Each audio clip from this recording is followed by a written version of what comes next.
Ora, bom dia a todos. Vamos então dar início à nossa sessão. Vamos tentar manter o nosso programa.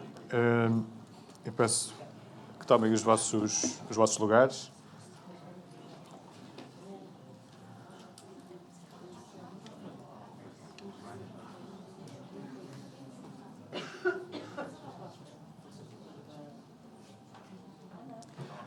Bem-vindos a este pequeno almoço sobre o potencial da inteligência artificial no setor bancário. É uma iniciativa que está associada a um Special Report que o Jornal Económico vai publicar na edição desta sexta-feira. Um Special Report é um nome inglês para um caderno com trabalhos aprofundados sobre esta temática. Vamos fazer vários ao longo deste ano e este tema acabou por ser o primeiro, que também reflete a importância que tem e que vai ter no futuro. Não só neste setor, também noutras áreas, e vamos continuar também a abordar de forma focada em áreas como a energia, como as telecoms e outras onde a IA vai ser, e os mídia também, já agora, onde a IA vai ser decisiva.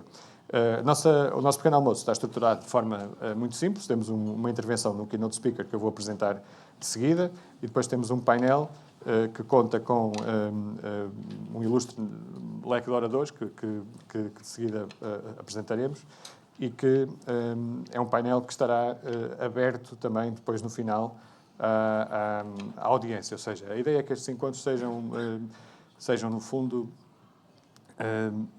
espaços de reflexão em conjunto sobre os temas que interessam e no fundo, que haja aqui uma interação no final onde todos possam colocar questões, possam debater de forma civilizada, claro, e onde possam, no fundo, todos em conjunto chegarmos aqui também a conclusões e possamos sair daqui também um bocadinho mais esclarecidos e também com ideias estimulantes para pensarmos e para o nosso trabalho. Dito isto, gostava também de dar um olá especial aos nossos telespectadores na JETV, que é a nossa plataforma multimédia, através do site e das redes sociais. E vamos dar então início ao nosso evento com o nosso Keynote Speaker, o professor Sandro Mendonça, que, como sabem, é ex-administrador da Anacom, professor do Departamento de Economia do ISCTE e membro do Conselho Consultivo do Observatório de Cibersegurança, do Conselho Nacional de Cibersegurança, membro da Comissão Técnica sobre os Standards da IA e coordenador do relatório The Futures of Big Tech in Europe, da Comissão Europeia, em 2024. Professor, faça favor. Se calhar daquele lado é melhor.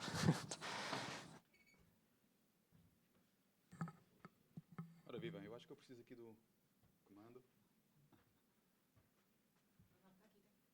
Grato. Então, muito bom dia, muito obrigado ao Jornal Económico pelo convite.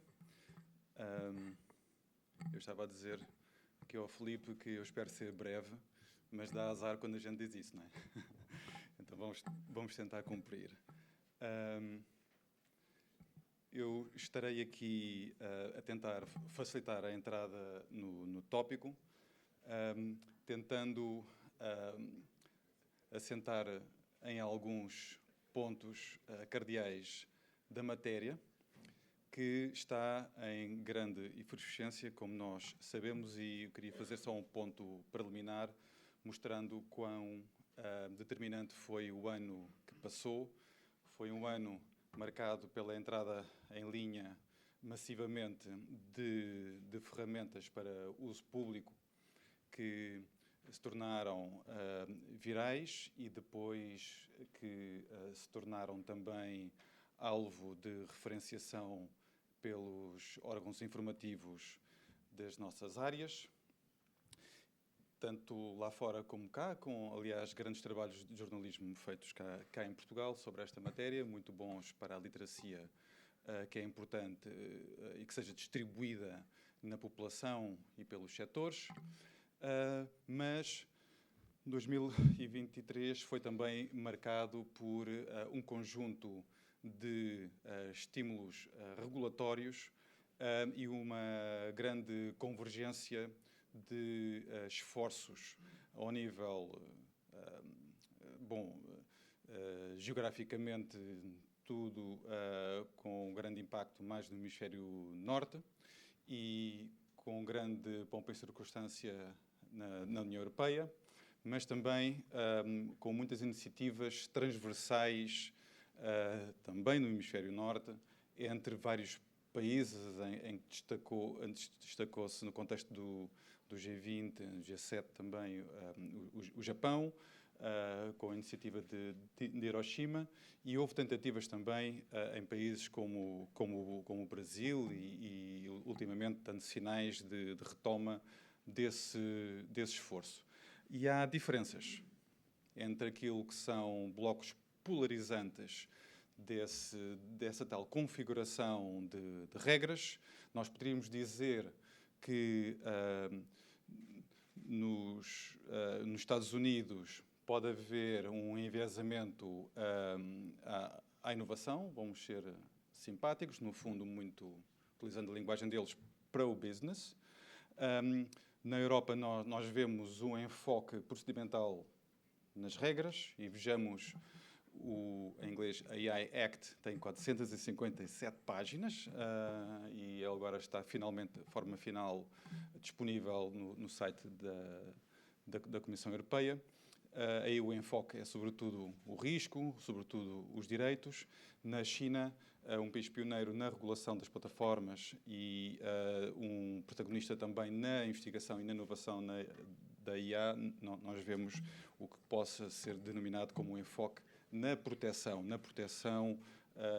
da autonomia do país, por exemplo.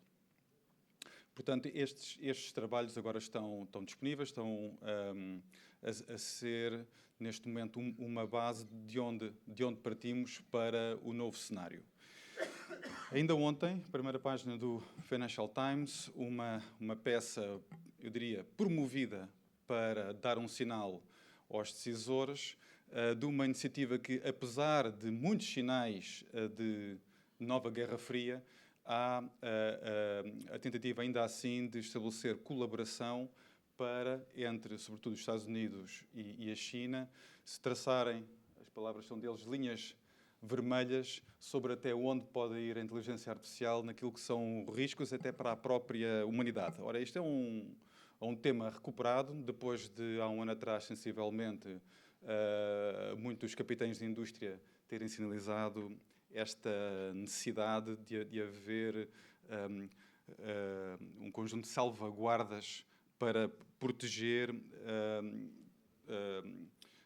a situação existente ao nível da governança de riscos extremos, perigos extremos, seria a melhor a palavra.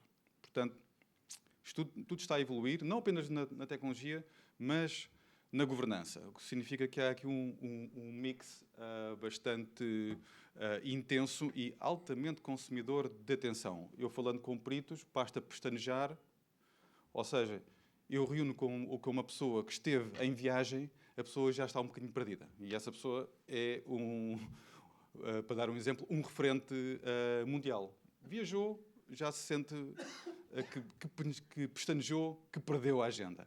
Então, para nós darmos um passo atrás e termos perspectiva, eu diria que aquilo que temos, que é uma paisagem informacional em evolução, eu, academicamente, se me permitem, ia aplicar aqui uma data de primeira transição, que foi 1972, com a introdução do semicondutor, portanto, a transição dos computadores a válvulas, e aí, para os anos 70, nós já vemos novos produtos e eles todos orientados a heurísticas de eletrónica, e aí de miniaturização. E aí um Japão que começa a ser país desafiador dos Estados Unidos em bens de consumo. Mas nos anos 80 nós agora vemos a introdução de uma camada que é o software, em que a máquina pode ser reparametrizada para desempenhar novas funções. Ela agora é flexível e não unifunção. Nos anos 90 nós temos agora todo um campo aberto de interação entre as máquinas em si, que a gente chama internet, não é? E depois, e eu lembro-me bem, estava na City de Londres no ano 2000, quando estoura a bolha da nova economia e alguma coisa aí se vai passar. Há uma transição de fase e aquilo que na altura não sabíamos o que é que ia acontecer, mas acaba por ser a introdução da nuvem, né? E aí eu chamo que é uma fase de cloudificação. No ano de 2010, nós temos um conveniente momento de mudança também, que é quando nós temos a entrada do 4G, nós temos agora a mudança dos telemóveis para aqueles que conhecíamos com teclas para aqueles que passamos a conhecer com toque. E aí, basicamente, ele é um interface para uma galáxia de possibilidades, que, no fundo, é determinado pelas empresas que nos dão acesso a uma bolha de serviços, de aplicativos, etc. E aí nós temos um modelo de negócio que vai prosperar, que é a plataformização. E se há um problema, se uma empresa tem um desafio, uma das respostas é, então, plataformize-se a solução. Por exemplo, na área dos mídias, nós vemos a Globo a tentar fazer isso com o Globo Play, que eu creio que é assim que se chama, para, no fundo, combater com o mesmo remédio aquilo que são as ameaças para a área dos conteúdos, apenas para dar um exemplo. Nos anos 2020, então, a ideia aqui seria abusar do português para dizer que é uma fase de inteligentificação de tudo, de sensorização de tudo e de uma fase ainda mais cognitiva da resolução de problemas com valor para os clientes. Portanto, nós temos isso, conectividade e computação ao mesmo tempo, e agora, para dar um esquema conceptual em que eu preciso de me estribar em alguma coisa, senão, no meu caso, estou a vogar entre aquilo que são conjunturas e, por exemplo, para efeitos de emitir pareceres ou de estar com meus alunos, isso aí parece-me ser uma postura bastante pouco profissional. Portanto, eu iria fazer uso de um esquema conceptual que a gente chama na área da economia e da inovação o ciclo inverso do produto e que, no fundo, é o seguinte.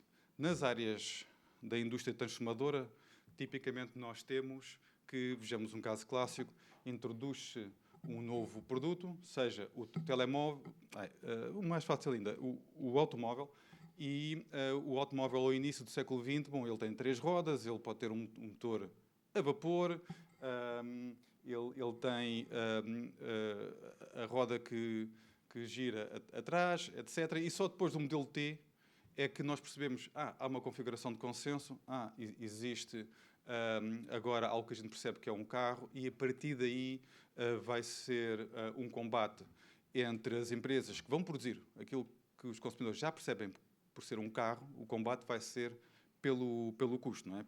Pelo preço, ao nível da eficiência. Portanto, primeiro, muitas versões de produto, portanto, proliferação de modalidades de produto, inovação de produto e depois inovação de processo. Nos serviços, muitas vezes é o contrário. A tecnologia não é produzida pelo próprio setor, vem de fora por setores fornecedores de bem capital, de bens de capital, que são aplicados a rotinas, a operações, a procedimentos que já existem, tentando minimizar o custo. Só passado muito tempo é que se percebem o verdadeiro potencial daquelas técnicas e tecnologias, e aí, pela criatividade endógena dos atores, vão surgir novos modelos, novas propostas de serviço, etc. A isto chamaríamos o ciclo inverso do produto, típico dos serviços. Um caso clássico, muito estudado nos anos 80 e 90, foi a própria banca, quando se introduziram as tecnologias de informação na própria banca. Ao início, trata-se de pequenos passos naquilo que são os métodos normais, mas em que, em vez de papel, temos o pixel. e que, em vez de algumas pequenas operações, já se consegue automatizar. Só mais tarde é que vão haver inovações de processo ainda, mas não tanto incrementais, já radicais, mais de grande novidade, um pouco mais experimentais, com a ajuda de muitos stakeholders em volta, como, por exemplo, os próprios reguladores ou os consultores, e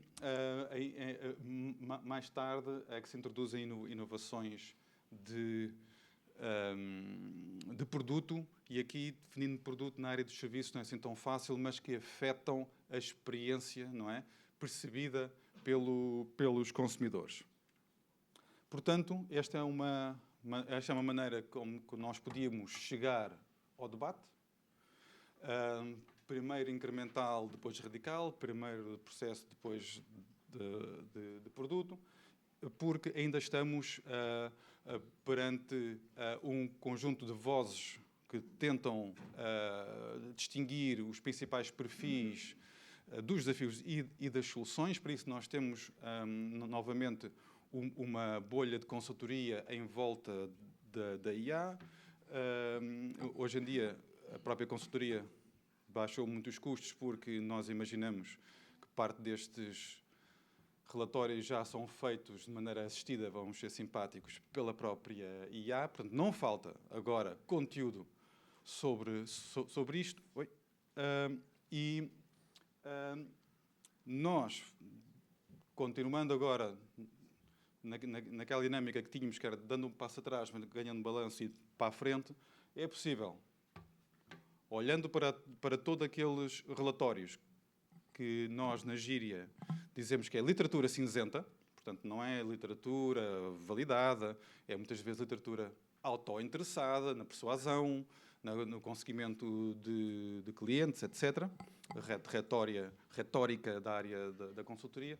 Mas nós, agora, olhamos para aquele panorama e é possível utilizar alguns pontos e colocando-os numa nuvem de pontos, perceber alguns padrões, e nós podemos arrumar parte do que a consultoria está a dizer nas categorias que antes dizíamos que seriam úteis, para não dizer válidas. Eu não vou insistir naquilo que são eventuais inovações de processo, ou de produto, ou incrementais ou radicais, uma vez que no próprio debate os verdadeiros peritos irão certamente dar-nos uma grande riqueza sobre o buquê das possibilidades e das práticas. Mas no back-office destas práticas, muitas vezes estão cientistas e analistas de dados obscuros que vão deixando algumas evidências. E nós podemos perceber as tendências do trabalho que está a acontecer se olharmos para trás da cortina e percebermos, por exemplo, o que é que no mundo da ciência está a ser feito sobre a inteligência artificial. É muito interessante, porque em campos rápidos da investigação, onde nós percebemos realmente a mudança, não é nos artigos científicos que aparecem em revistas, que são validados por pares, mas nas atas que vão publicando depois de uma conferência, logo a seguir aquilo que é a última descoberta, a última proposta. Portanto, fazendo uma recombinação destes elementos, nós percebemos que a explosão, o gráfico, como estão a ver, é bastante capaz de nos convencer que a exponenciação do trabalho sobre IA remonta, vamos lá dizer, a 2020, se bem que se nós fizéssemos delete em 2020, o gráfico ia ter um comportamento também exponencial, portanto ele é fractal. Já desde dos anos 2000 que nós vemos uma ascensão bastante vigorosa do trabalho nesta matéria. Ela é sobretudo numa área que não é o campo de conhecimento tradicional deste setor. Ela é uma área bastante tributária às ciências da computação e à engenharia. Só depois aparecem campos mais tradicionais como a gestão, ou as contabilidades, ou a própria ciência económica e a matemática. E se nós olharmos para os últimos contributos, e ali apenas os títulos de algumas publicações deste ano, e são as mais influentes deste ano, nós vemos algumas características como a mistura de banca com novos produtos e meios de pagamento, etc. Vemos questões como cibersegurança, vemos questões como omnicanal. Eu sei que saí de som e saí de imagem, era para dar um bocadinho de dinâmica, para ver se os nossos colegas que estão a ver pela televisão estavam atentos. De repente desapareceu a pessoa e a voz. Então, eu creio que a religação às áreas da pesquisa pode ser remunerativa hoje em dia. Ou seja, a universidade nesta área pode ser interessante, mas não necessariamente os interlocutores do costume. Por exemplo, no ISCTE nós temos a facilidade de estarmos no mesmo campus e estarmos paredes meias com as áreas das tecnologias de informação. E isso é uma vantagem para nós, uma vez que a comunidade dos especialistas em computação tipicamente não está com as mesmas práticas de ligação à indústria, ao setor financeiro, por exemplo, como uma business school. Só para dizer que não só de ciência, não só de prática, mas também em torno a regulação está em grande mudança. Eu não consegui resistir de colocar aqui um contributo de um antigo... Ele continua a ser administrador, agora quer dizer, é do Banco Central, cá em Portugal, um colega meu de quando eu era regulador e um amigo pessoal. Não resisti de colocar aqui um contributo dele, porque ele realmente dá um sinal do que é um regulador inovador. É uma referência para todos nós naquilo que é a área emergente dos novos sistemas de pagamento, do euro digital e tudo isso. Por isso, a melhor parte aqui da minha fala, como se diz no Brasil, é chegar às conclusões para dizer que nós vemos a inteligência artificial a chegar muito à frente na agenda. Dados de setembro pela Ernst Young mostravam que 60% das entidades bancárias na Europa já tinham investimentos significativos na IA. Eu acho que esses dados estão perfeitamente atualizados. Nós percebemos que há uma densificação regulatória, uma espécie de floresta amazónica com lianas por todo o lado, com tudo o que é vegetação e fauna. Cuidado com alguma fauna na floresta tropical. E nós estamos perante uma situação em que os ciclos se tornam muito estreitos, e eu acho que no caso agora da IA o que está a acontecer, ao contrário do que seria o padrão empírico do passado, é uma compressão dos passos, de tal maneira que nós vemos já inovações de processo que estão a justapor-se com inovações de produto, tudo isto a acontecer ao mesmo tempo, de maneira muito convergente, cumulativa e dinâmica. Certamente teremos possibilidade de ver muito melhor no debate. Muito grato. Muito obrigado.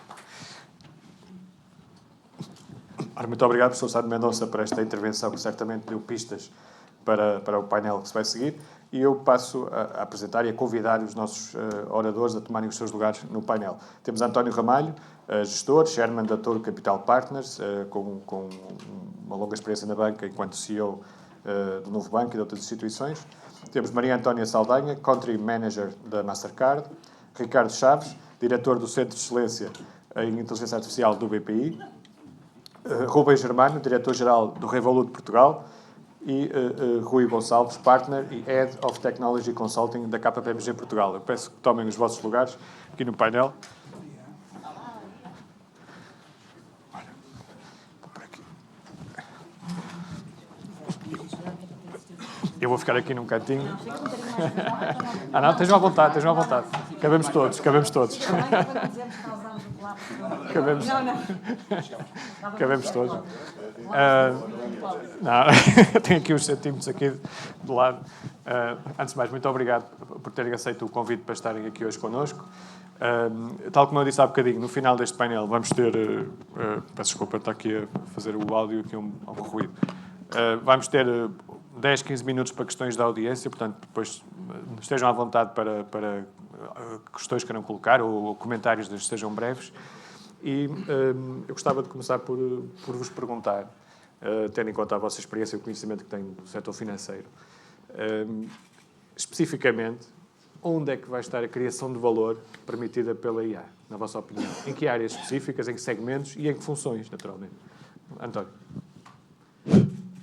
Antes de mais, um prazer estar aqui e vou direto à resposta. As respostas óbvias são aquelas que os consultores dão, ainda que eu tenho dúvidas que, de facto, como disse aqui o Sandro, tudo isto não nasce no ChatGPT e, portanto, não seja comum a todas as realidades. Eu vou contar um cenário que era o cenário previsível. Desde Basileia II, que os modelos de determinação analítica daquilo que era o core da atividade bancária foram-se determinando através de processos cada vez mais preditivos e cada vez mais próximos do sistema de capitalização upfront, o que determinava um princípio de que quanto mais capacidade analítica nós tivéssemos na identificação de todo o processo da atividade bancária progressiva, fosse ela operacional, fosse ela de risco direto, mais eficazmente nós íamos determinando aquilo que seria a solução normal. Portanto, com o aumento e o embarcamento da tecnologia, associada a uma capacidade de infindável de leitura de dados e aumento do storage de dados, era normal que esta experiência progressiva e analítica fosse determinando maior capacidade preditiva, alguma delas transferida para os clientes, outra delas, sobretudo, fosse influenciando decisivamente a atividade bancária, que a atividade bancária ficasse muito mais perto da atividade seguradora. Nós temos sempre falado da atividade seguradora como uma atividade secundária da bancária, e na prática o que a banca fez foi se ir aproximando da atividade seguradora, determinando upfront aquilo que era a sua tipologia de riscos. Isto deveria levar, digamos assim, a que o sistema passasse a poder, através da dimensão dos investimentos realizados recentemente e através daquilo que foi a proposta geral que o GPT veio trazer, digamos assim, ao conceito global de inteligência artificial, a capacidade que tudo isso levasse a uma customização e a uma inevitável gestão cada vez mais baseada em máquina, em machine learning, em dados existentes. E, portanto, como isto ainda por cima leva a uma progressiva intervenção do regulador, que ele próprio vai alocando a integridade entre o capital existente, entre os riscos existentes e entre o resultado de gestão existente e a integração dos business plans, nomeadamente entre as lógicas SREP, CAP e LAP, isto resultaria que os bancos ficariam todos iguais a breve trecho. Como ainda por cima estamos em processo de aceleração, eu diria que isto em 2025 era óbvio que ia acontecer. E, portanto, a partir de 2025 temos os bancos todos a fazer exatamente o mesmo. Porquê é que este cenário central não vai acontecer? Curiosamente, porque o mundo não é perfeito e porque aquilo que é, aparentemente, o efeito inevitável deste modelo vai provar uma realidade, é que o pilot inicial, e temos aqui várias pessoas que podem depois trabalhar sobre isso para divergirmos, o piloto inicial, o startup, não vai ter a mesma potencial que o scale-up. E a nossa capacidade de integrar o modelo não vai ser tão eficaz. Por isso, onde é que isto pode acontecer? Retalho, corporate, processos e risk management e relação com o regulador. Obviamente são as 4 áreas centrais onde aparentemente a inteligência artificial vai ter uma componente absolutamente decisiva. Onde é que isto na prática vai acontecer? Essa é a pergunta que os humanos podem responder. Eu também tenho que fazer aqui a defesa dos humanos, porque senão no próximo ano sou substituído por um bot. Não é? Portanto, também faz parte do meu objetivo. Mas isto é só para dizer que o cenário central da prestação de serviços na banca seria dos sítios onde não só o modelo assistido de inteligência artificial podia ser mais determinante, como mais determinante poderia ser a substituição direta de muitas das funções por funções de inteligência artificial de aplicação imediata. Na minha opinião, poderá não acontecer por que na banca, e depois vamos já falar os monoliners e os bancos incumbentes, eu estou a falar agora um bocadinho do lado dos bancos incumbentes, que para todos os efeitos determinam neste momento a grande maioria da atividade bancária, acontece que o scale-up passa por várias ineficiências, dos quais acho que algumas delas não estão assumidas, nem do ponto de vista da gestão dos bancos, nem do ponto de vista do seu mindset, nem do seu mindset em relação aos reguladores. Obrigado, António. António, a mesma questão. Em que áreas é que vê mais potencial de criação de valor? Obrigada pelo convite. E como o António já passou pelas principais, eu diria que só há uma que não foi talvez frisada e que onde já víamos uma particular utilização da IA. Falamos muito nela agora, mas ela já é muito antiga, aliás, como o Sandro também nos mostrou, que é o tema da cibersegurança. A segurança no geral, mas a cibersegurança. E é uma das tecnologias que tem sido, infelizmente, das mais críticas para evitar verdadeiras catástrofes, do lado de quem está, vamos dizer, do lado de quem está do bem, porque, efetivamente, ela já é usada também há muito tempo por quem está do lado errado. Aliás, e, portanto, a IA generativa abriu aí novos riscos, não é? Sim, mas aí nunca olharíamos só para os riscos, temos que olhar também para as vantagens. O que é fundamental é ter consciência que se a banca, pela responsabilidade que tem e pelo risco que tem, não investir neste tipo de tecnologias, seja a IA, seja a IA generativa, rapidamente, sabendo que ela está a ser usada por atividades criminosas, isso cria de facto um grande risco. E nós podemos estar a falar de riscos que podem vir desde o reputacional até riscos financeiros que depois vêm daí inerentes. É, de facto, e no fundo tem sido conhecida a IA como a tecnologia do futuro. Eu acho que é difícil dizer, e o Sandro também mostrou isso naquelas ondas de transformação, que há uma tecnologia que é do futuro. Agora falamos muito na IA, não sei o que é que vamos falar daqui a 30 anos ou 50 anos. É claramente uma tecnologia que tem um potencial imenso, de sobretudo, e falamos muito na banca e no facto da banca ter ainda grandes pressões regulatórias, por exemplo, ter grandes exigências do ponto de vista de compliance e ter que fazer grandes investimentos, é de facto um recurso que, não estando à vista dos clientes, que está a ser usado efetivamente para melhorar uma série de processos, para reduzir uma série de áreas e torná-las mais eficientes, para poder fazer com que os investimentos sejam de facto para a inovação e para a inovação ao serviço do cliente, para lançar novos serviços, para melhorar o atendimento ao cliente, para, por exemplo, customizar algumas das experiências, e a IA, nesse sentido, é uma ferramenta super útil. Portanto, transversalmente, ela faz sentido em várias áreas dos bancos e, portanto, é difícil dizer que ela não vai estar nas áreas, por exemplo, também internas de gestão de talento, atração de talento, e com isso também melhorar aquilo que são os ativos humanos, e aqui reforçando o tema do lado humano que está na banca. É difícil não ver uma área onde a IA não seja útil, e eu sei que provavelmente mais à frente vamos falar sobre isso. O que será crítico aqui também perceber é quais vão ser as áreas principais de investimento, quais têm que ser as prioridades e como é que se endereçam essas prioridades. E aqui estamos a falar, no fundo, de ganhos a nível de produtividade, essencialmente. Mas há também, eventualmente, oportunidades de novos negócios baseados Não é só ganhos de produtividade, Filipe, é isso mesmo. É o facto de, por exemplo, termos um conjunto de dados imenso, que sempre tivemos. Nunca houve dúvidas que, nomeadamente a banca, estava tem um conhecimento com um privilégio de ter conhecimento e acesso a dados ímpar. Portanto, agora com o IA, como outras tecnologias antes, consegue-se trabalhar esses dados.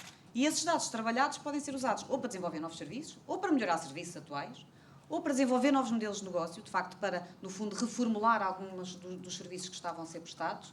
Portanto, é óbvio que a IA também serve para isso. Ganhos de produtividade, mas, naturalmente, abrir novas oportunidades de negócio. Ricardo, a mesma questão, e também, mas agora pedir também um comentário sobre este tema de novos negócios que podem surgir, e já agora se pode vir apenas pela via dos dados ou também pela forma como os bancos se relacionam com os clientes. Muito obrigado pelo convite e muito de acordo aqui com alguns dos pontos que já foram aqui levantados. Talvez realçar aqui dois. O António comentava e eu não podia estar mais de acordo. O modelo de implementação ou de transformação de um negócio, sobretudo um negócio incumbente, um negócio que já existe, com a inteligência artificial, não é evidente e não é fácil. E a provar isso está o facto, se nós olharmos para os grandes... Hoje a inteligência artificial generativa disputou aqui um hype e uma enorme atenção em torno da inteligência artificial. Mas ela é o cume de uma montanha que está a ser criada há muito tempo. Portanto, o machine learning preditivo já existe há 15 anos com condições de industrialização. O deep learning há 10. E a verdade é que, quando os exemplos que hoje se dão em torno do hype, a Amazon, a Spotify, o Netflix, são exemplos que foram construídos sobre machine learning preditivo e não sobre inteligência artificial generativa. O que reforça o ponto de que a transformação do negócio com a inteligência artificial tem um conjunto grande de desafios que a inteligência artificial não resolve miraculosamente. É preciso os seres humanos resolverem. E aí eu aproveito. E eu dou sempre um exemplo quando começo a falar de inteligência artificial e de transformação de negócio, que é olhem para um armazém da Amazon, que estão várias imagens no YouTube, e depois vão a Porto Alto ver um armazém em Porto Alto, no Ribatejo. E verão diferenças abissais. Ora, a tecnologia que está por trás de um armazém da Amazon existe hoje. É uma questão, é muito mais uma diferença entre nós queremos gerir o armazém daquela forma do que propriamente não haver disponibilidade daquela tecnologia. Portanto, aqui o tema da gestão da mudança das mentalidades é sempre muito mais importante, às vezes, do que o tema puramente tecnológico. Explicando um pouco, e sobre isto eu gosto também de dizer o seguinte, a estratégia vem sempre em primeiro lugar. Ou seja, se nós queremos olhar para um negócio e transformar um banco, nós temos de ter uma estratégia. E uma estratégia para a inteligência artificial. Eu aqui posso partilhar um pouco o que é a estratégia concreta do BPI, em termos de... Primeiro, o BPI decidiu que a inteligência artificial deveria ter prioridade sobre o negócio e de que isto era um projeto para fazer em escala. Ou seja, não era transformar a área A ou B, mas, como a Maria Antónia dizia, transformar o banco todo. Obviamente, isto não acontece de um dia para o outro, mas o propósito é esse. E temos aqui 5 eixos estratégicos fundamentais. O primeiro, que já aqui foi falado, personalização da relação com o cliente e rentabilização da relação com o cliente utilizando a inteligência artificial. O que é que isto significa? Trocado por miúdos. Utilização do machine learning preditivo para fazermos venda proativamente nas zonas de propensão. Porquê? Porque hoje os bancos chateiam os clientes por tudo e por nada e com milhares de produtos que não interessam aos clientes. E a inteligência artificial permite-nos saber que cliente tem interesse provável em que produto e, com isso, fazermos menos comunicações e comunicações muito mais contextualizadas e de muito maior valor acrescentado para o cliente. Detecção do abandono e da insatisfação do cliente. Antigamente, quando um cliente começava a ficar insatisfeito, era difícil a uma organização que tem milhões de clientes perceber que isso está a acontecer e atuar. Estes modelos permitem dizer este cliente está insatisfeito e nós podemos ir proativamente endereçá-lo, perceber como é que podemos melhorar a oferta, melhorar o serviço. O pricing dinâmico, ou seja, nem todos os clientes querem os mesmos produtos e valorizam as coisas da mesma maneira e isso pode ser traduzido num melhor pacote de produtos com um pricing mais ajustado à realidade do produto. Num banco que temos 1,5 milhão de clientes particulares, isto às vezes permite afunilar a comunicação para cerca de 120 mil clientes que estão em estados de premência para determinado tipo de comunicação muito maior. Com impactos, obviamente, nas vendas. Tivemos pilotos já a dar 25% de aumento de vendas, que estão agora em escala, mas sobretudo com um impacto enorme na satisfação dos clientes, porque estamos a falar com os clientes que pretendem aqueles produtos. O segundo grande eixo, como já aqui foi referido, gestão de risco, com prioridade à IA. E aqui é sobretudo machine learning preditivo. O generativo também tem um papel a desempenhar, mas é sobretudo melhorar a capacidade preditiva. Onde? Antecipação de incumprimento. Nós temos modelos que permitem detectar o incumprimento de 55% dos clientes que vão realmente entrar em incumprimento com 180 dias de antecedência, concentrando isto em 2, 3% dos clientes. Significa que podemos falar com os clientes, apoiar os clientes, tentar perceber o que é que está a correr mal e evitar muitas vezes o incumprimento, porque estamos a apoiá-los no momento de risco. Depois, os modelos de risco todos do banco. Portanto, eu faz-me a maior confusão, entendo a dificuldade, e nós próprios também não conseguimos fazer isto de um dia para o outro, mas estamos notoriamente a entrar no caminho dos modelos de risco do banco serem todos baseados em inteligência artificial. E já estamos a iniciar esse caminho com os modelos de admissão de risco e com os próprios modelos de risco. Depois, gestão de fraude, como a Maria Antónia falou aqui. Portanto, eu, noutras experiências anteriores, a transição de modelos de regras para modelos de machine learning, com machine learning antes, permitiram reduzir a fraude no sistema português de 50% a 70% nas compras online. E, portanto, é desta ordem de grandeza de impacto que estamos a falar. Terceiro grande eixo, o tema das operações e aí da produtividade. Aquilo que nós chamamos de operações inteligentes. Num banco, eu diria que o que nós chamamos de Document AI, portanto, inteligência artificial em torno de documentos, é talvez a área que mais impacto gera. Agora, imaginem um banco porque os bancos têm que guardar documentos e os reguladores exigem os documentos, ou seja, eu não acredito que os documentos vão desaparecer todos num espaço miraculosamente de um dia para o outro. Era bom, mas não vai acontecer. E, portanto, por que não olhar para os documentos e fazer deles a arma de um bom serviço?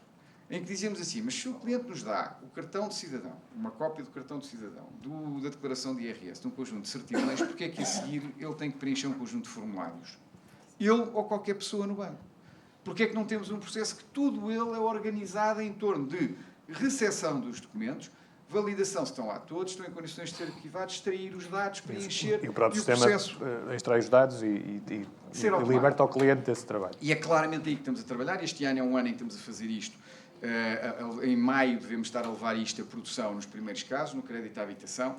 O crédito à habitação é o mais complexo, escolhemos por ser o mais complexo, porque conseguindo resolver esse, a seguir temos 20 que vão ser imediatamente impactados. Um quarto grande eixo, evolução do modelo de serviço com inteligência artificial generativa. E entramos, de facto, nos generativos. Os generativos vão ter, eu acho, muito impacto no marketing e na personalização de conteúdos, portanto, porque permite construir conteúdos ajustados realmente à realidade de cada cliente. Toda a parte conversacional, os assistentes virtuais internos para helpdesk no banco ou para cliente. Eu acho que, atenção, os processos para isto ser industrializado com segurança num banco que tem temas reputacionais, que tem que tomar cuidado. Eu acho que este é um ano em que estão a ser desenvolvidas as principais avenidas de industrialização, portanto, não está ainda maduro, mas estamos próximo de estar. Risco também, desenvolvimento de código, mas depois podemos entrar nos gerativos se quiserem um pouco, e finalmente gestão de talento. Portanto, é um erro pensar que isto se faz com 2 ou 3 data scientists num canto, agarrados ao seu PC e a mostrar uns pilotos muito engraçados feitos com base em amostras. Nós somos 45 hoje no banco, isto em 2 anos passámos de 0 a 45 pessoas. E porquê? Porque isto requer perfis variados, ou seja, hoje em dia não se pode ter um data scientist a fazer trabalho de data engineer, porque esse vai buscar os dados, não é quem está a fazer os modelos. O machine learning engineer é aquele que está a pensar tecnologicamente como é que se consegue pôr um modelo destes nos canais do banco, a responder em microsegundos e, portanto, a ter nível de serviço. Uma figura muito importante que é o business translator. Nós temos que ter gente a liderar este processo que entenda os data scientists, que entenda a componente mais científica que está por trás, mas que perceba de negócio e que perceba de tecnologia. Porque senão isto morre, algures aqui no meio, por lhe faltarem peças. É como um banco. Um banco aqui já não um banco dos... Nós, como o meu, se calhar agora na segunda ronda podemos falar do tema do talento. E podemos portanto, nós lançámos uma academia, temos hoje 16 trainees data scientists e estamos focadíssimos em garantir que temos o melhor talento do mercado no banco. Obrigado. Rubem, a mesma questão e também a vossa experiência. O Revolut está a crescer em todo o mundo, em Portugal também tem expandido a vossa atividade. Como é que olha para o potencial de valor que a IA vai permitir? Em primeiro lugar, bom dia a todos. A Revolut tem 3 grandes princípios quando entra neste mercado AI. O primeiro é, sobretudo, garantir que temos uma melhor experiência de cliente ou uma maior eficiência. Ou seja, o primeiro pilar vem numa ótica de ou melhoria de experiência ou melhor eficiência. O segundo é, nós temos um princípio que em todos os processos que temos da AI e em todos os produtos e serviços, neste momento tem supervisão humana. Ou seja, nós chamamos Human in Loop. Todos os nossos procedimentos têm a supervisão humana. Não há um serviço que não tenha, seja completamente AI. Neste momento temos todos os procedimentos ainda com supervisão humana. E o terceiro é uma ótica de risk management, ou seja, o terceiro princípio que nós temos é de risk management. E aqui pode vir vários fatores. Primeiro, ver se o produto ou serviço com AI está dentro do âmbito estratégico da empresa. Segundo, se conseguimos garantir os níveis de riscos associados que estamos dispostos a correr com o produto e serviço. E terceiro, numa ótica de garantir que conseguimos cumprir com toda a legislação que está a ser posta no mercado. Ou seja, garantir que todos estes 3 fatores dentro do risk management são comatados e são endereçados. Com estes 3 princípios, nós estamos focados principalmente em fraude, neste momento.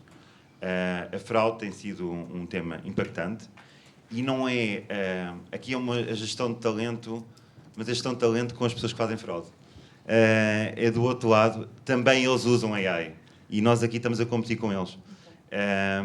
E é um fator predominante, que nós estamos completamente focados neste momento em e aí estamos a falar de AI generativo. Exatamente.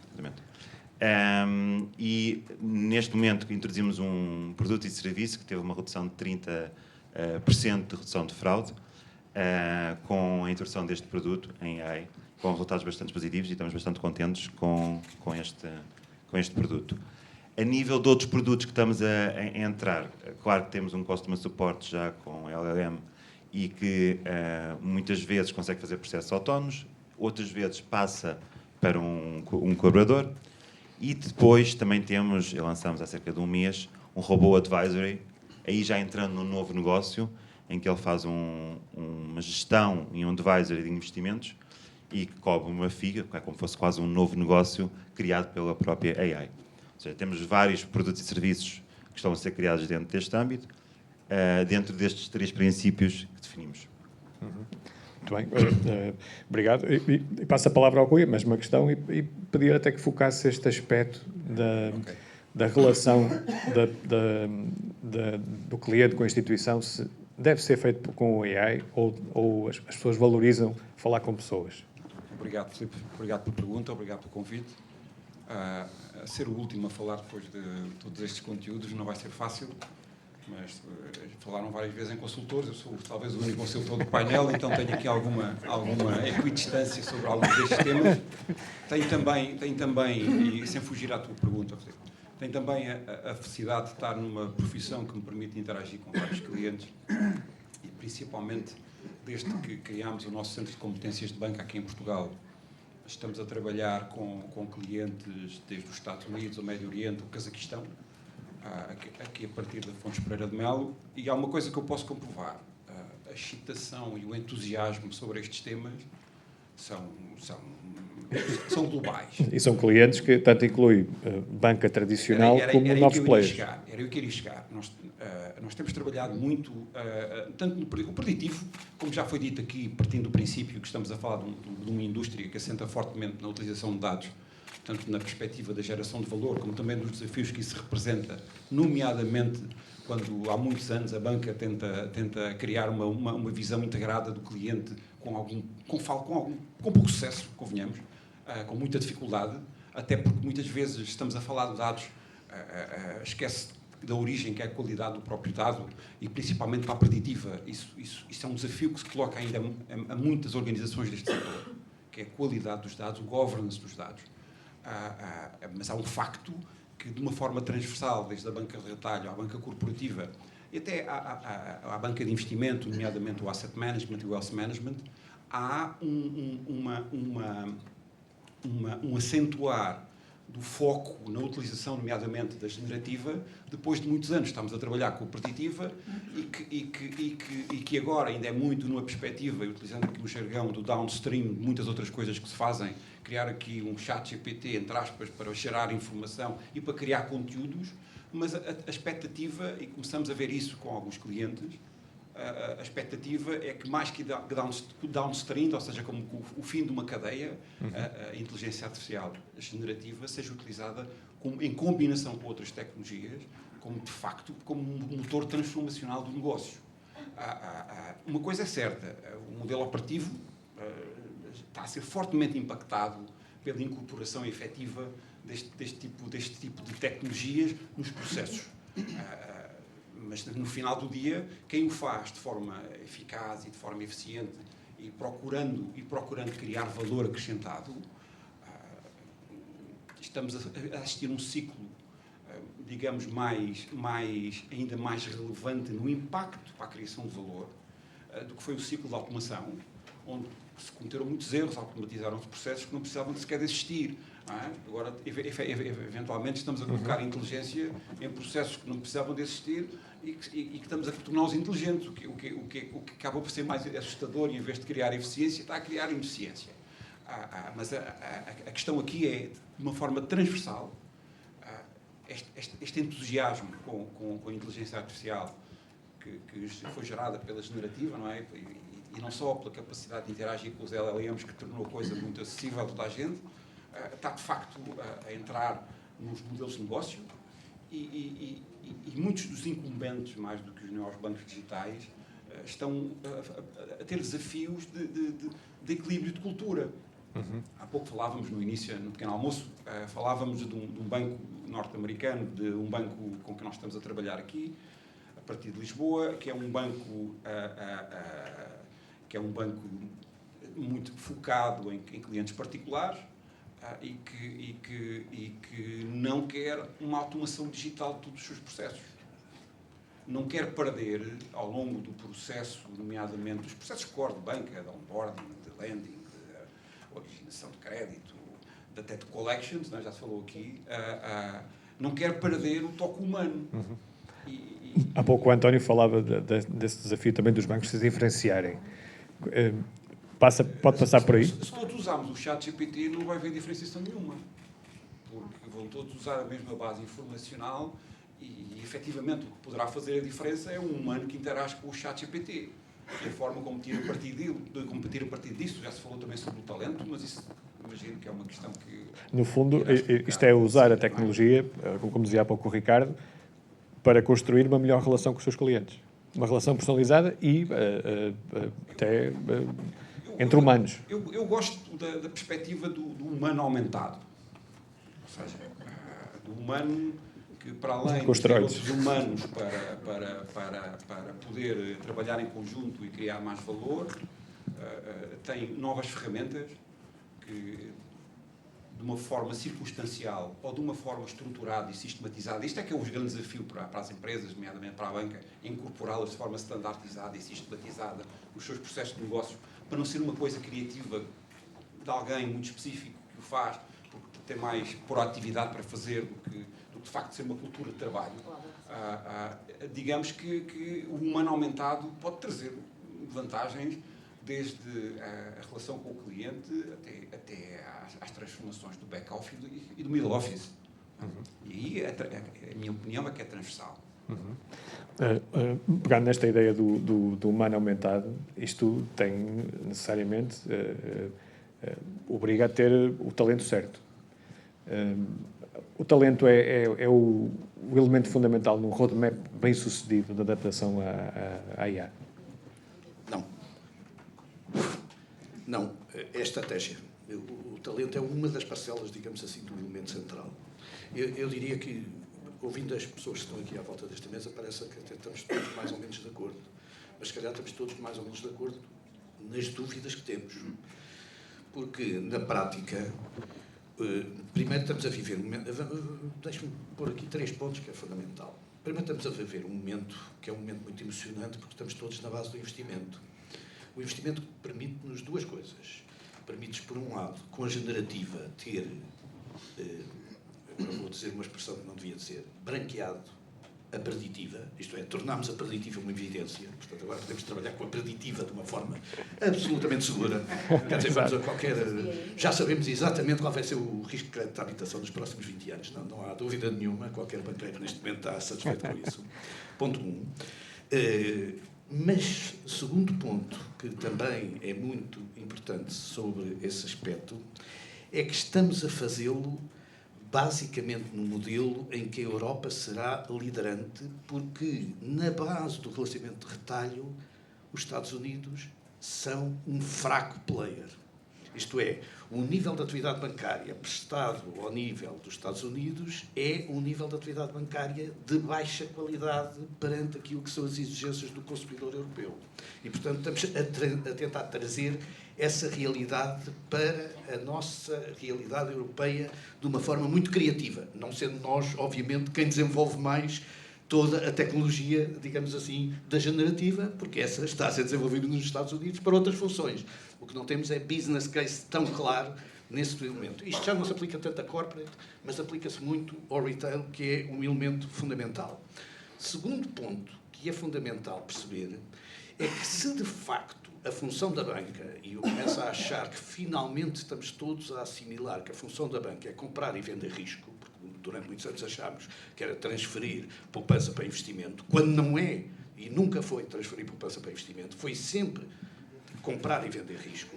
Isso significa que, conseguindo determinar, quer pela preditiva, quer pela capacidade generativa adicional, capacidades de o fazer de uma forma muito barata, isso vai criar aos bancos incumbentes um risco enorme com os monoliners. Porque os monoliners, onde perdiam a sua capacidade concorrencial, era nessa não visão global que lhe permitia ao sistema, e passam a ter esta solução.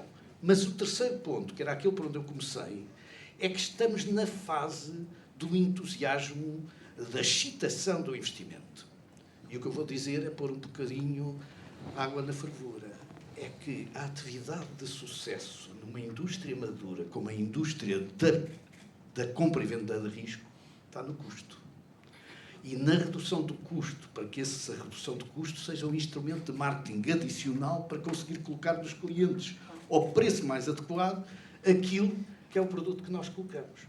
E, portanto, alguns dos elementos que estamos aqui a colocar em cima da mesa dão boa resposta neste momento à questão da valorização do modelo. E a valorização do modelo pela customização e pela individualização versus segmentação é uma inevitabilidade. E era uma inevitabilidade sempre. Primeiro porque todos os operadores de oferta, com muita pena minha, todos os operadores de oferta estão condenados por razões éticas, estão condenados por razões regulatórias, estão condenados por modelo de funcionamento do mercado. O mercado já não aceita que o domínio seja da oferta, o mercado está todo na procura, até político, com pena minha. Mas, do ponto de vista daquilo que é a tentativa da percepção da procura antecipadamente e da resposta adequada ao serviço prestado. Agora, há um elemento que seja aqui determinante.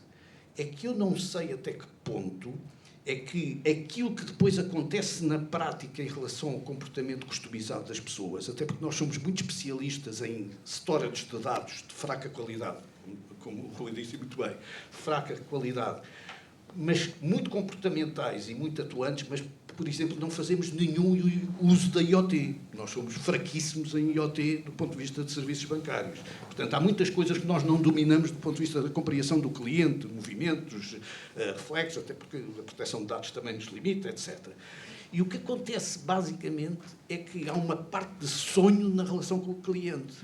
E essa parte de sonho leva a que aconteçam coisas estranhas. Por exemplo, depois da pandemia, que permitiu uma aceleração do digital em banca, que nós todos prevíamos há 10 anos, há 15 anos e que nunca aconteceu, o grande perdedor é a ATM.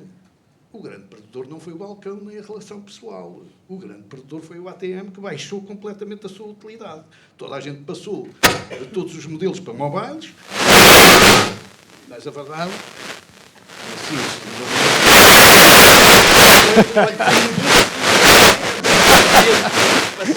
muito pouco interessantes. Portanto, eu estou a dizer, sobretudo, que nós temos aqui muitos riscos específicos.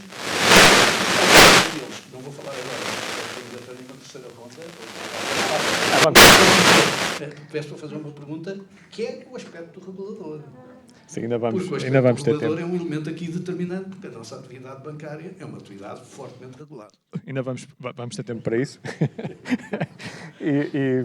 E Maria Antónia, a mesma questão, e pedia-lhe quais são os elementos decisivos para um roadmap bem sucedido na adaptação a esta tecnologia e se o talento, a estratégia, o modelo operacional, o que é decisivo? Bom, o meu colega Ricardo já tinha falado na estratégia, que era fundamental. O António agora reforçou. Portanto, primeiro é a estratégia. Tem que haver uma estratégia do banco sobre como é que quer adotar a IA e quais são as prioridades dentro dos vários departamentos, porque se já dissemos que é verdade que ela pode ser aplicada transversalmente, também sendo verdade que o banco, sendo uma estrutura complexa, não pode adotar IA de repente de um dia para o outro em todo lado. Depois, nessa vertente, identificar qual era o objetivo também que se quer atingir. Ou seja, olharmos para o fim em vez de começarmos pelo princípio. Que objetivo é que queremos atingir? Aqui queremos, no fundo, fazer investimento na tecnologia porque vamos lançar um novo serviço, porque temos que melhorar processos que já temos, porque estamos ainda a gerir mal o negócio que temos, e o Ricardo aqui usou alguns exemplos interessantes sobre o tema de como é que antigamente se fazia para identificar que um cliente estava insatisfeito ou estava até a desligar-se da entidade bancária face ao que hoje tem de possibilidade com a tecnologia, que é um elemento básico. Quando uma própria entidade não sabe que está em risco de perder um cliente porque não o analisa, e hoje tem uma tecnologia que permite analisar. Portanto, é preciso identificar quais são as áreas prioritárias e qual é o objetivo que se quer atingir com a implementação desta tecnologia. Encontrar parceiros especialistas, naturalmente, e como em tudo, e eu achei interessante, e falo por mim, quando o Sandro disse 3 ou 4 vezes que nós íamos ter um painel de especialistas, eu não sou especialista em IA de todo. Portanto, claramente, se há especialistas, devem ser esses que devem ser... Ou seja, ter um parceiro tecnológico, ter um parceiro tecnológico é fundamental. Nós, por exemplo, na Mastercard, que já trabalhamos com IA, obviamente, há pelo menos 2 décadas, temos constantemente continuado a investir, não só na tecnologia, mas também no talento diferente, para poder acompanhar a aceleração que a tecnologia tem vindo a ter e, portanto, para conseguir ter os melhores conhecimentos e competências para apoiar os nossos clientes na adoção da IA e, portanto, aí claramente são elementos críticos. Mas também já agora aproveitaria para dizer, e porque falamos de humanos, também criar alguma em torno do contexto em como é que a IA vai ser implementada, para também se evitar que as equipas sejam as detratoras desta implementação. Acho que é fundamental perceber-se que, e temos assistido isso, e todos nós na nossa atividade temos assistido, que quando tentamos implementar algum tipo de mudança, e normalmente quando falamos em tecnologia, vem logo associado aquele grande logo a ideia bicho-papão de que se vão destruir postos de trabalho. Lá me vão substituir. Mas é inevitável que haja necessidade de menos pessoas, ou não? Não, discordo totalmente disso. E a história já nos provou inúmeras vezes que as revoluções tecnológicas, e já tivemos inúmeras, não estão aqui para substituir o humano ou para substituir a capacidade ou a necessidade de equipas. Está para as utilizar de uma forma melhor. Naturalmente teremos que capacitar algumas. Obviamente que, se eu acabei de dizer que o talento, e o Ricardo, por exemplo, também falou que tem um centro de investimento em jovem talento, é óbvio que este jovem talento, quando se senta com uma pessoa que tenha vindo de uma área mais antiquada do banco, naturalmente vão poder colidir, mas aí, se calhar, a grande vantagem é fazer com que estes novos talentos ajudem os anteriores a requalificar-se, a também perceber as vantagens que eles vão ter para a sua própria qualidade do produto que estão a desenvolver. E, portanto, qualificar, investir nas pessoas. Algumas podem ser úteis, no fundo, alterar do ponto de vista de funções e daquilo que é esperado delas, mas eu até diria, do ponto de vista humano, que é muito mais interessante, se calhar, para uma pessoa que todos os dias fazia a introdução manual de dados, quão espetacular poderá ser oferecer a essa pessoa um trabalho com outro grau de intelectualidade e com outro grau de sofisticação. Uma tarefa menos repetitiva e mais E que é uma tarefa que até é muito mais estimulante. Do ponto de vista profissional, eu até que diria que este tipo de tecnologias está a permitir que todos nós, como profissionais, tenhamos, dentro da nossa cota-parte do dia, menos tarefas chatas e mais tarefas estimulantes. Portanto, não vejo nada como um risco. Mas temos é que preparar as equipas para terem o goodwill de aceitar esta novidade. Porque se temos ótima tecnologia, temos um parceiro espetacular, temos a estratégia otimamente definida, mas depois não motivamos, digamos, as pessoas que vão receber. Criam-se entropias na própria organização. Exatamente. Ricardo, pegando nesta ideia da transformação da equipa,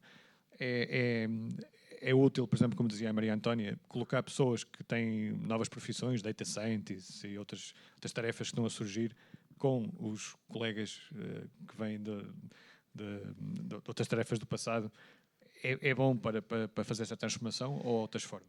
Eu acho que é fundamental. Eu sou um grande crente, quando nós queremos trazer novas funções para o banco, há uma tentação sempre de pegar nas pessoas que lá estão e dar-lhes formação específica. Uma pós-graduação aqui, uma pós-graduação acolá. Sendo isso, obviamente, do maior valor, porque é preciso todos irmos aumentando os nossos skills, não substitui o trazer pessoas que tenham feito, por exemplo, olhando aqui para uma Revolut, há experiências que existem numa Revolut que não tiveram a mesma intensidade num banco incumbente. E é preciso, muitas vezes, ir buscar pessoas que tiveram essa experiência, porque a aprendizagem vai ser incomparavelmente mais rápida. O entusiasmo que as pessoas que já estavam no banco vão ganhar muito maior, porque de repente percebem bem, isto é fazível, isto é assim que se faz. Portanto, eu sou um crente num equilíbrio entre experiência, do ponto de vista etário, entre experientes e novos, entre vindos do negócio e vindos de fora do negócio, e acho que isso é que é o equilíbrio, e sempre que vejo visões extremas digo logo que estou em desacordo, porque, regra geral, perde-se imenso. Agora, o talento é uma das questões. Eu ia dizer o que é que para mim é o meu roadmap aqui de uma transformação com sucesso. Dados, estratégia de dados, primeira coisa. E aqui o grande perigo é não ser pragmático. Porque existem milhares de dados. E os dados podem ser acessíveis, muitas vezes de forma simples, é ir lá e buscá-los. É tão simples como isto. Isto parece que eu estou a simplificar. Não, pois pode demorar tempo. Demorámos 8, 9 meses neste ir lá e buscar. Mas pegar num histórico de um banco, 10 anos, marketing, risco, canais, com os dados anonimizados por uma questão de compliance e tudo mais, para termos uma segurança total, e levá-los para uma plataforma cloud, demorou 9 meses, mas é fazível. E porquê é que é pragmatismo? Porque vem sempre alguém que está a entregar os dados ao Banco de Portugal e diz assim, mas aqui nos dados é preciso uma coisa muito complexa. Eu disse, para os que vão para o Banco de Portugal, obviamente. Mas faltam os decimais aqui nestes dados. Eu disse, está bem, mas eu estou a prever a propensão de um cliente à venda. Para que é que eu preciso de 4 decimais? Mesmo não tivesse decimais, dava. Mas não há catálogo. Não há problema, nunca houve, nem vai haver. E, portanto, eu pego nos data scientists e trabalho os dados como eles estão. E devemos descobrir. E depois vamos fazer um conjunto de perguntas, claro. E se calhar vamos demorar 9 meses em vez de demorarmos se houvesse um catálogo. Mas é a vida, e é a vida também de quem faz. Portanto, estratégia de dados é pegar no que existe. Regra muito simples.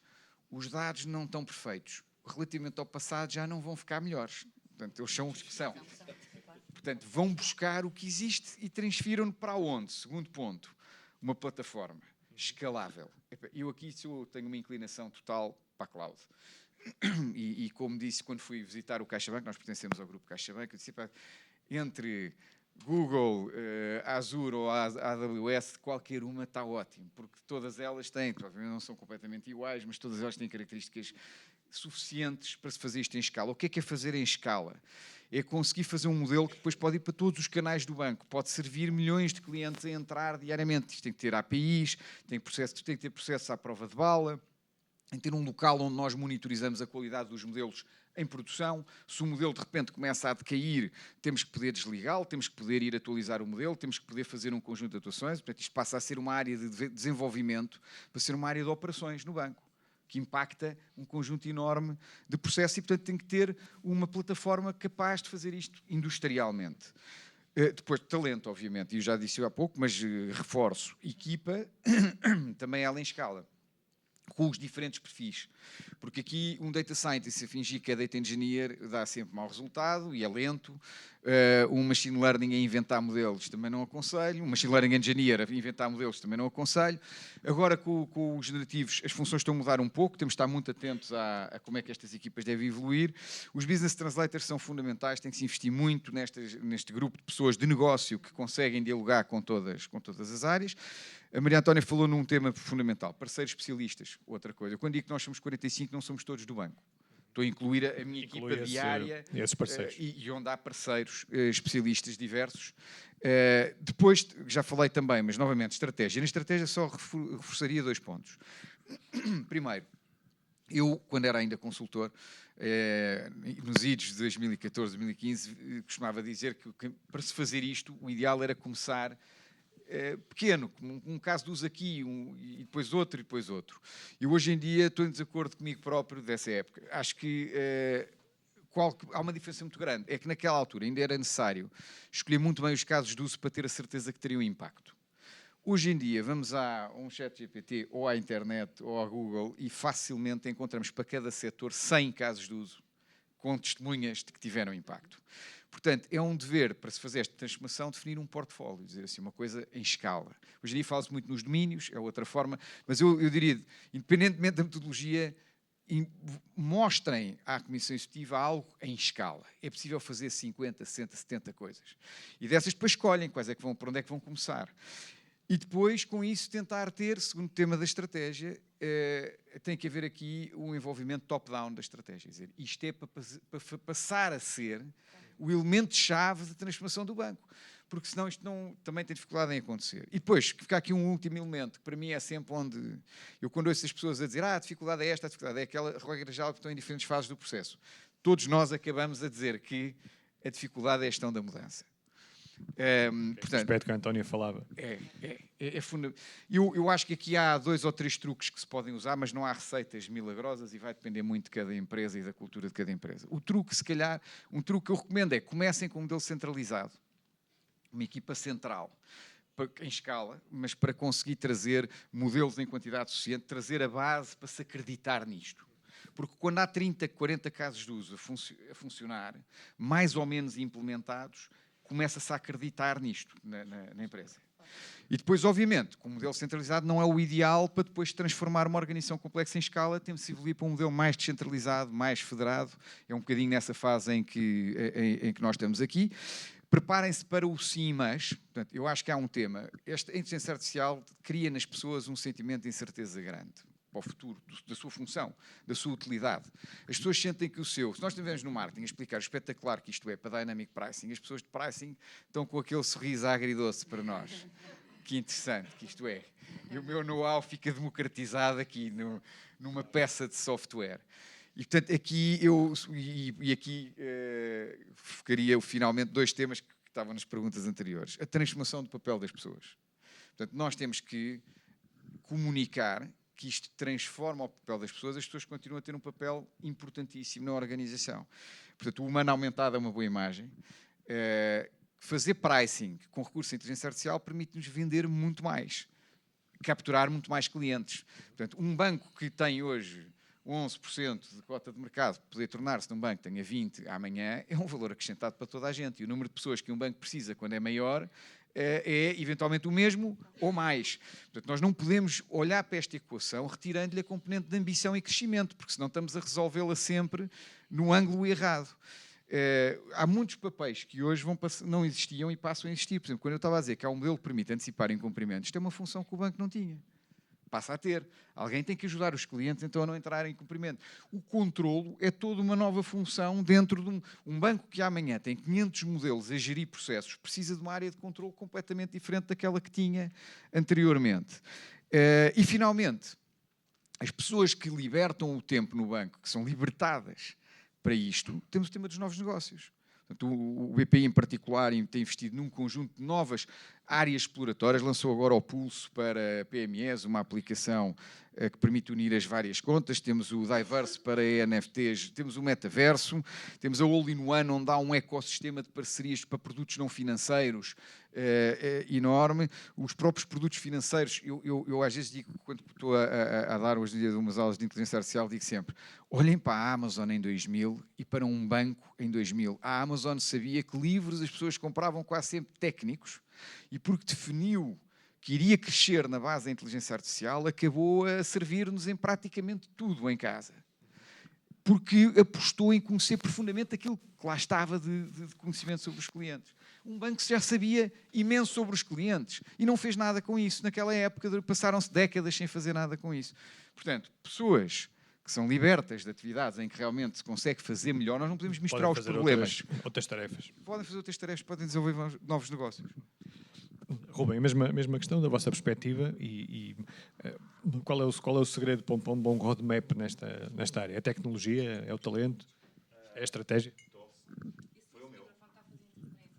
Ok. Usamos todos o mesmo.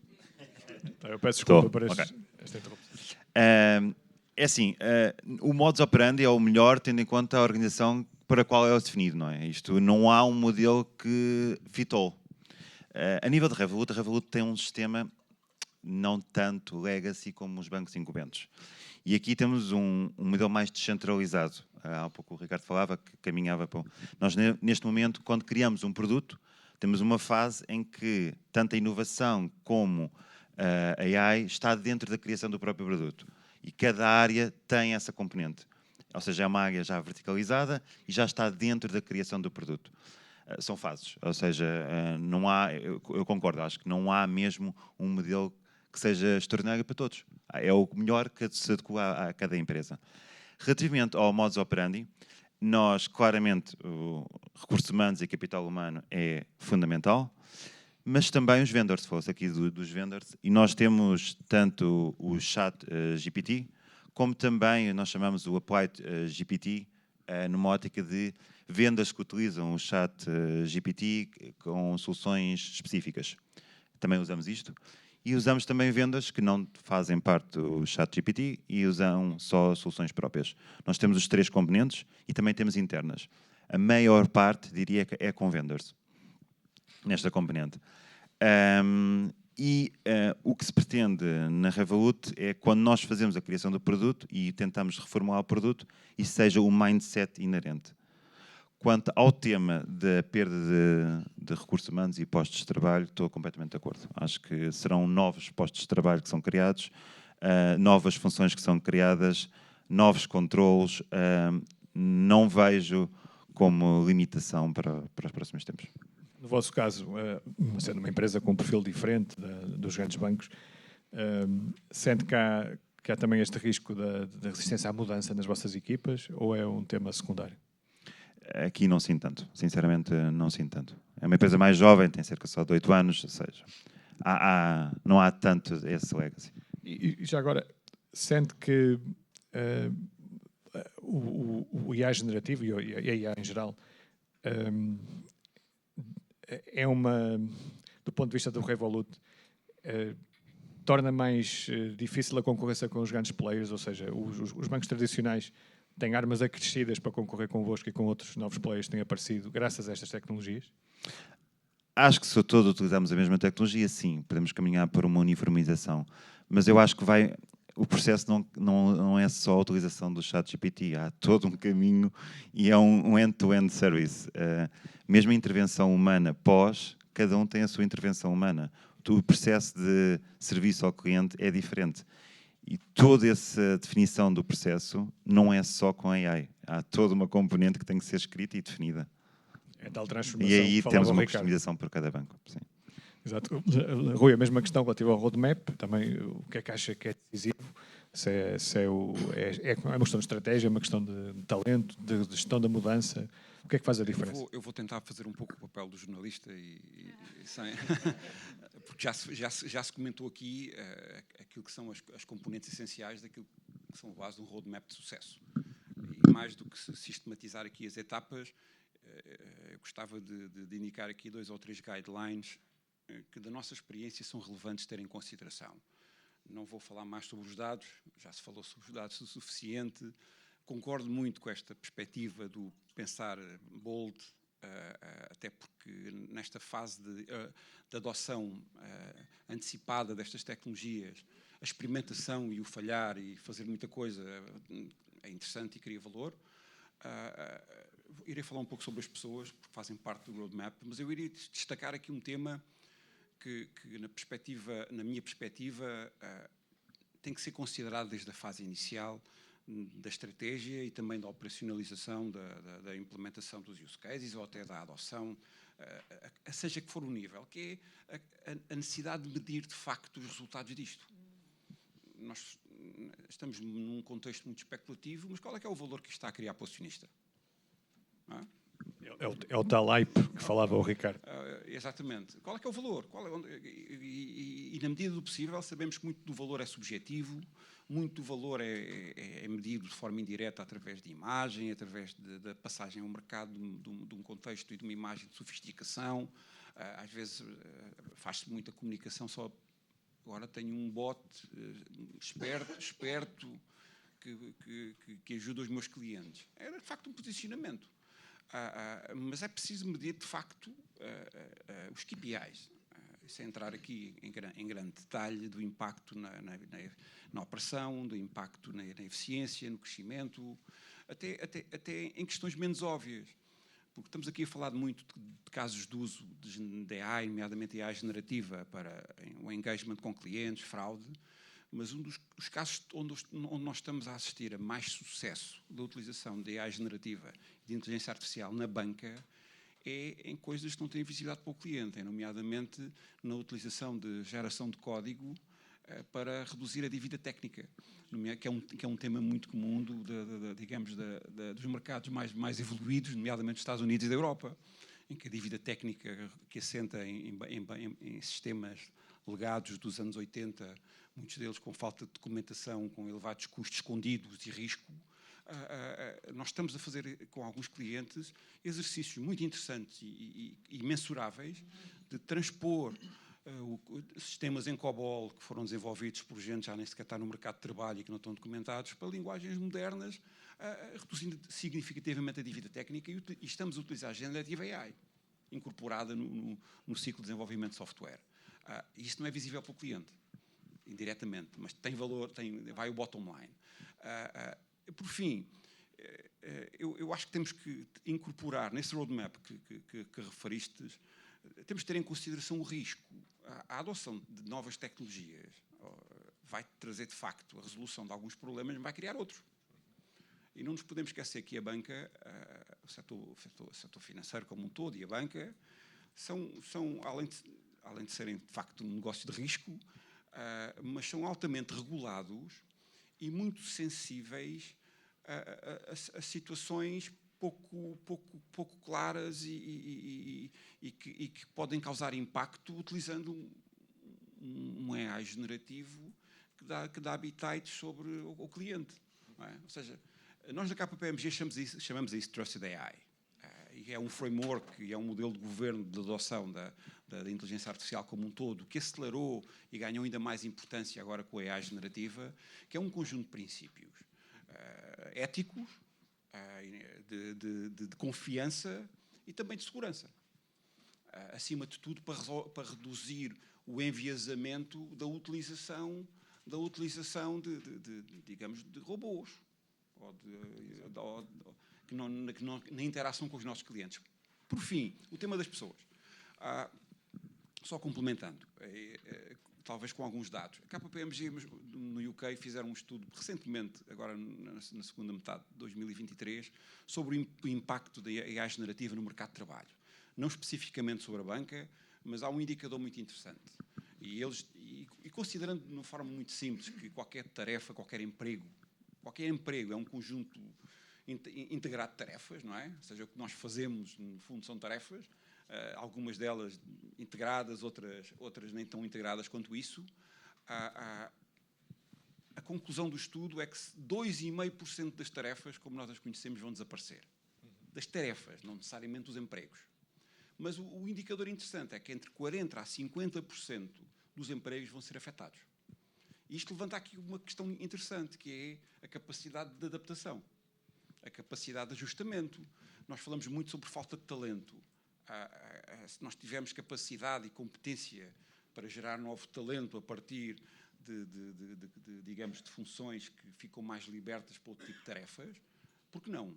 O Ruben falou no fact-check e o Ricardo falou no controle. No fundo é a mesma coisa, que é a necessidade de criar novas tarefas, ou seja, vão desaparecer algumas, vão ser criadas outras, que têm a ver com, digamos, o policiamento daquilo que os GPTs estão a produzir.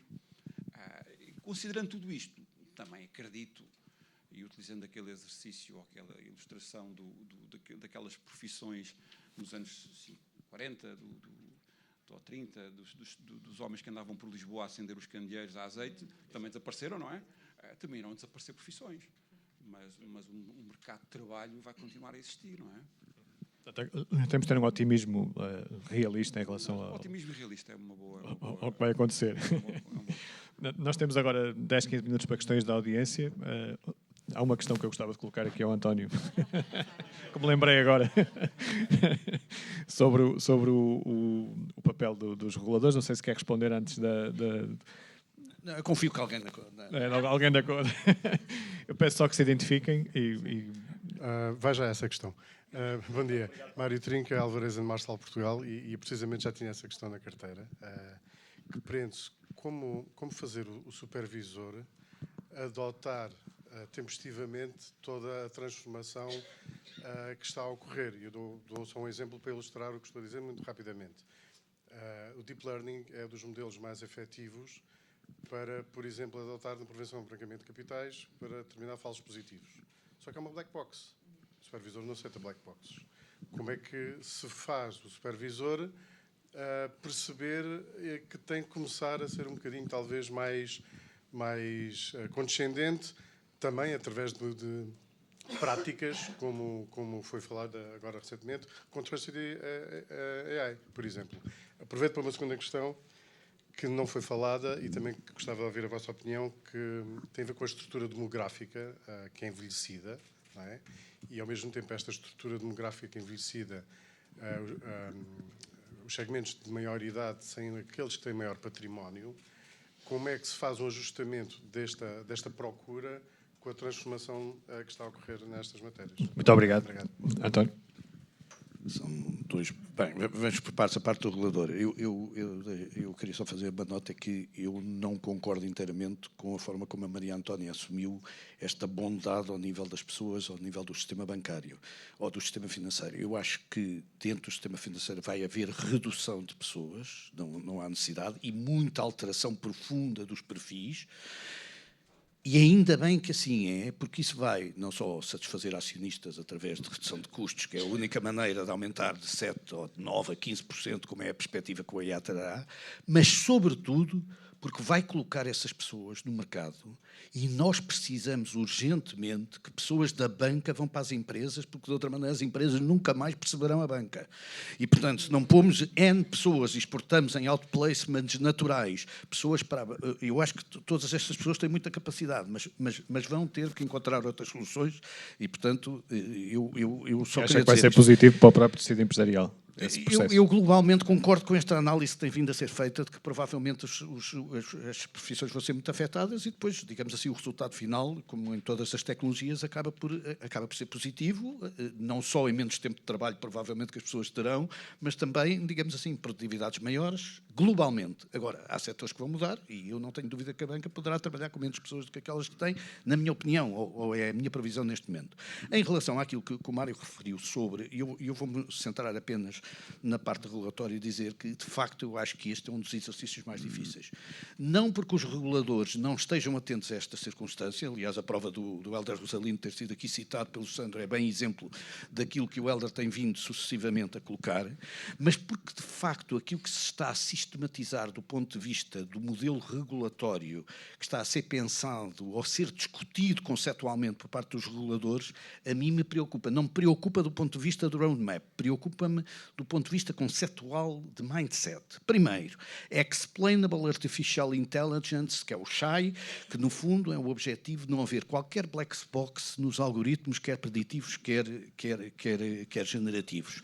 Bom, eu acho uma ideia absolutamente deliciosa do ponto de vista da inteligência artificial, completamente impraticável do ponto de vista de pragmatismo. Amanhã temos não sei quantos especialistas de inteligência artificial do regulador e a black box passa a ser a do regulador, porque nós próprios não percebemos minimamente algumas das coisas onde temos de confiar que o modelo de governação aceita modelos que são de si eficazes. O segundo é, curiosamente, um que é muito político, é o não enviesamento, que é o modelo de não enviesamento por causa da sucessão de recolha de dados anteriores. Ora, o que acontece, basicamente, é que a banca, por definição, é enviesada sobre a experiência passada. Portanto, é verdade que podemos alterar e compensar isso e mitigar, que certamente o queremos todos fazer para não perder oportunidades de negócio. Mas a verdade é que todos nós fazemos avaliações daquilo que são os elementos de risco e os elementos determinantes em função de comportamentos históricos que podemos fazer em análise muito profunda. Terceiro, que é um elemento nunca referido por parte do analista. acaba em muita parte aquilo que é o impacto sobre as profissões bancárias, nomeadamente os fit-and-proper determinantes. Eu, por exemplo, acho muita graça que o CRO passa a ser determinado ou não por aquilo que é a exigência do Banco de Portugal, porque o fit-and-proper do CRO, neste caso, é o fit-and-proper do modelo de inteligência artificial global que vai determinar essa circunstância. Eu não estou a dizer que cabe origem, não haja algumas realidades, mas têm que ser muito ajustadas em função daquilo que existe. E um quarto aspecto, que é aquele que, aliás, nos assusta mais, não é o mais entusiasmante, mas é o que nos assusta mais, não só aqui, mas em outras coisas, em outras áreas, como, por exemplo, a condução autónoma, etc., é o problema da responsabilidade. É que todo o modelo, do ponto de vista do regulador, assumiu o modelo da responsabilidade individualizante. E o que acontece, basicamente, é que vamos ter desafios enormes do ponto de vista do arquétipo jurídico em relação ao modelo de responsabilidade.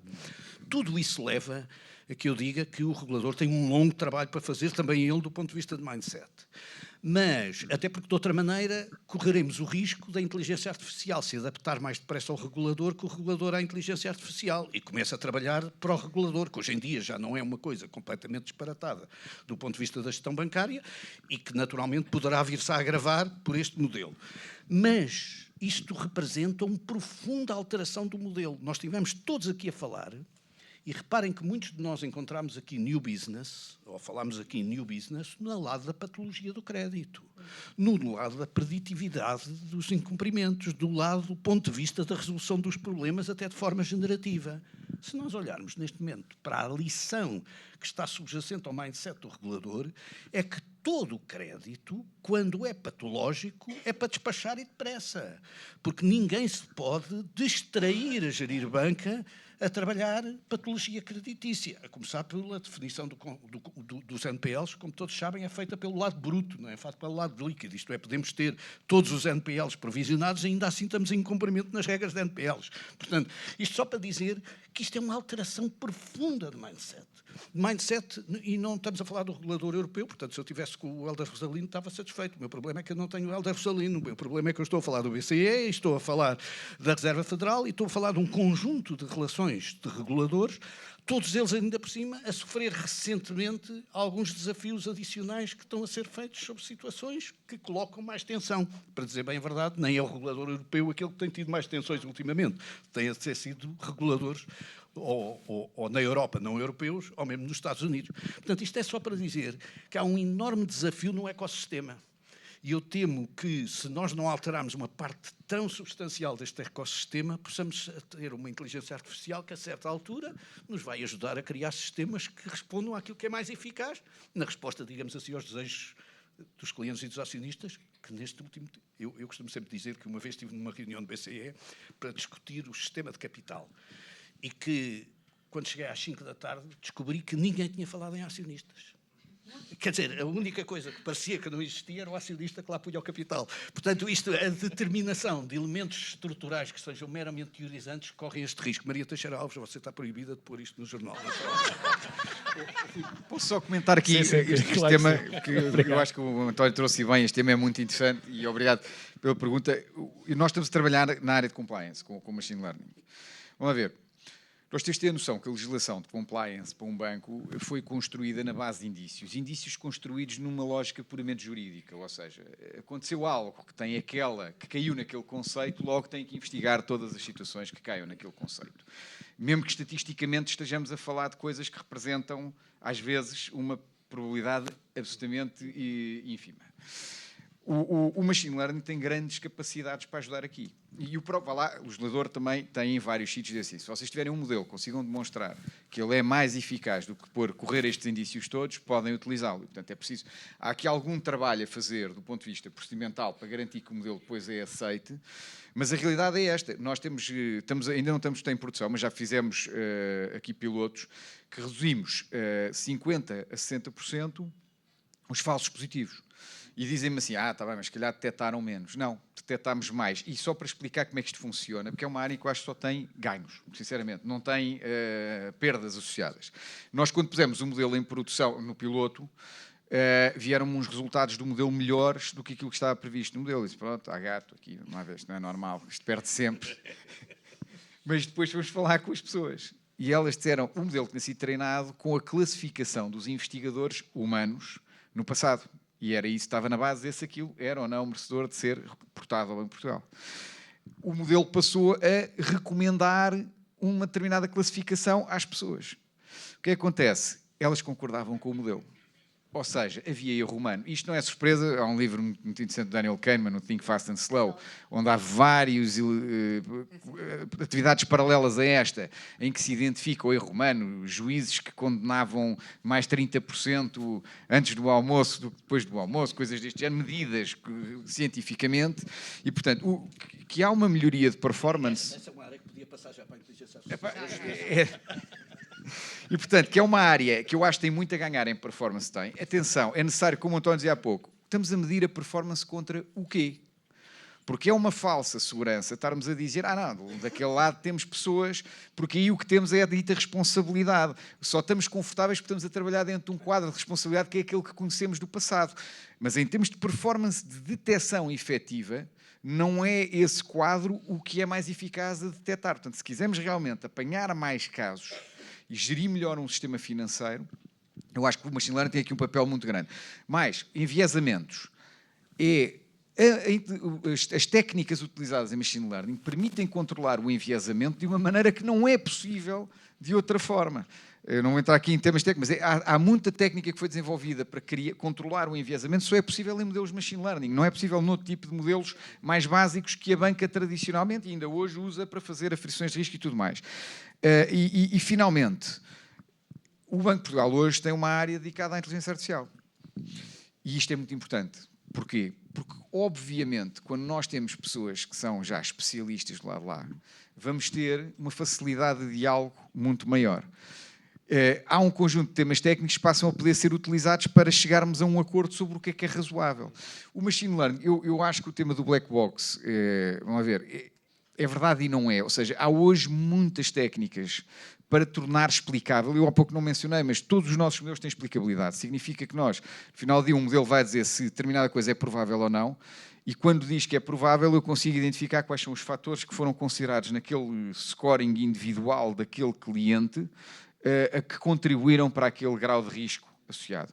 E esta explicabilidade, há técnicas que são reconhecidas como resolvendo em grande medida estes problemas dos enviesamentos e da percepção se o modelo está bem calibrado ou não. Novamente, acabamos sempre na discussão técnica de contra que é que estamos a falar. Recentemente a JP Morgan lançou um paper, era um tema de generativos, mas isto implica-se igualmente. Testou o ChatGPT-4 e para ver se podia ou não colocá-lo a responder a perguntas diretamente a clientes no seu contact center.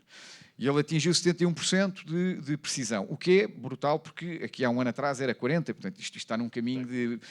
Mas os humanos eram 93%. E a minha pergunta é, quantos de nós temos a noção que no contact center de qualquer... JP Morgan é um banco bastante relevante, talvez. E, portanto, 93% significa que a cada 100 perguntas, 7 são respondidas mal. Erradas. Por um ser humano. Portanto, eu acho que aqui, olhar para a performance é crítico, senão não nos entendemos. Não estamos aqui a ter uma discussão que é mais política do que de otimização do sistema financeiro. E acho que é muito importante o Banco de Portugal e os reguladores terem especialistas nisto, porque a linguagem é complexa e só conseguiremos chegar a melhores soluções razoáveis, por acordo. Eu acho que todos nós temos uma preocupação fundamental de que isto funcione seguindo todos os princípios de responsabilidade. Pelo menos no nosso dia-a-dia é uma preocupação fundamental. O tema é que, sendo complexo, temos que ter pessoas habilitadas para poderem encontrar do outro lado, que entendam estes temas. Não sei se mais há alguma questão que queiram colocar. Maria. Era só perguntar, eu vou repetir a pergunta do... Agora tiraram-me dali o nome do seu nome. Qual é o valor que a IA cria para os acionistas? É para o Rubem, Maria? É para todos. Não sei quem é que quer responder. O Rubem? Não. Eu gosto de ter assim.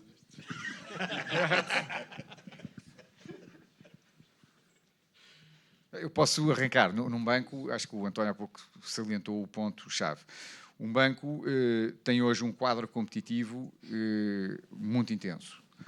E E é um quadro competitivo no qual tem que operar vindo do passado, portanto, com um conjunto de coisas que não pode, por simplesmente, descartar ou fingir que não existe, que vem desde os sistemas até estruturas de balcões.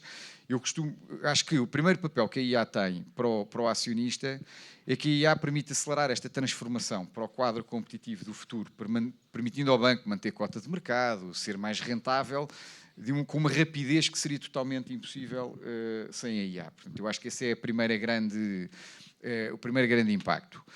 Há pouco falávamos de vários tipos de problemas, incluindo as pessoas, a transformação das pessoas, que são absolutamente críticos. Aliás, às vezes mais críticos até numa perspectiva do governo e do enquadramento dentro da sociedade, do que às vezes dentro das empresas, porque as empresas têm uma primeira missão que é continuar competitivas e no limite também crescer. E, portanto, a inteligência artificial permite a um banco servir mais clientes com menos custos, crescer negócios que seriam impossíveis sem ter peças de inteligência artificial a compor essa inovação na oferta. E, portanto, eu diria que aumenta, no final do dia, para o acionista, aumenta a rentabilidade, aumenta a longevidade do negócio. Oi. Considerando até que fui eu que utilizei essa expressão da criação de valor para o acionista, vou tentar aterrar um pouco isso. Vejamos, o Ricardo já foi um pouco no seguimento daquilo que eu entendo que a inteligência artificial pode produzir ou pode provocar para criar valor para o acionista, nomeadamente o cost to serve, o custo de servir os clientes. Se nós conseguirmos servir mais clientes com menos custo, estamos a criar de forma indireta ou direta valor para o acionista. Se, por exemplo, e um dos casos mais bem-sucedidos com que nós estamos a trabalhar na utilização de inteligência artificial e agora também generativa, tem a ver com temas regulatórios de banca, nomeadamente o Customer Due Diligence perpétuo, que é um tema que ocupa muitos recursos, muitos recursos e com muitas tarefas de muito pouco valor acrescentado, mas que tem que se fazer, porque é regulado, nós conseguimos ganhos nas ordens dos 80% dos custos com inteligência artificial. Isso cria valor para o acionista.